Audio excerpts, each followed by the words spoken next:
पहले तेल गरम हो गया, इसके बाद हमने इसको प्याज डाल दिया।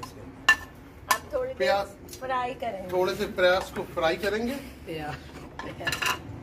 प्याज फ्राई होने के बाद हल्का सा फिर हम इसके अंदर मुर्गी डालेंगे। थोड़ी थोड़ी करके मुर्गी डालिएगा ताकि गलने में आसानी हो।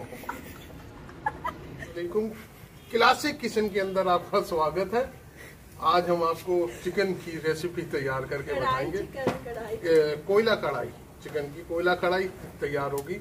और मैं जैसे कि आप देख रहे हैं कि हमने कढ़ाई रख ली है। कढ़ाई के अंदर तेल डाल के हल्का सा घी इसके अंदर तेल डाल के प्याज डाल दिए और आहिस्ता आहिस्ता हल्का सा इसको लाल होने के लिए थोड़ा सा टाइम दे रहे हैं। 5-1 मिनट हमने देख लिया कि ये साइडों से देखें अब लाल होना शुरू हो गए। तो इसके बाद हम इसको पूरी चिकन डालेंगे। ये देखें आपके सामने कितने सॉलिड चिकन डाल रहा हूँ। ऐसी चिकन आपने कभी देखी नहीं होगी और ये मार्केट से बहुत ही नायाब चिकन है और बहुत सस्ती और बहुत ही महंगी सस्ती चिकन है।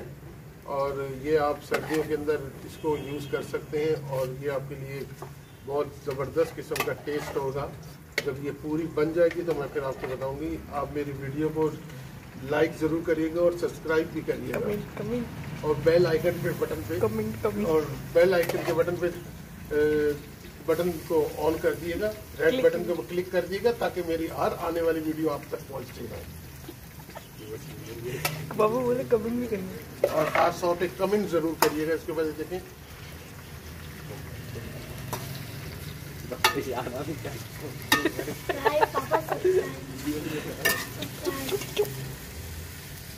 सही है, थोड़ी तो नहीं है ना, बन जाना स्टार्ट। ये देखिए मैंने टमाटर को आहिस्ता आहिस्ता मैच कर दिया इसके अंदर और ये सारी जो है इसको हमने अच्छी तरीके से मैश करना है, टमाटर को और चिकन को।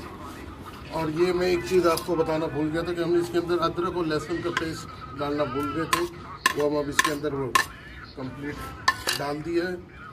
और इसको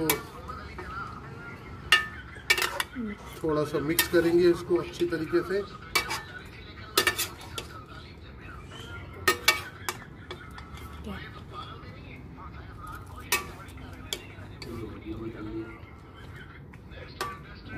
और फिर अब हम इसको जो है 5-10 मिनट के लिए इसको कवर कर दें।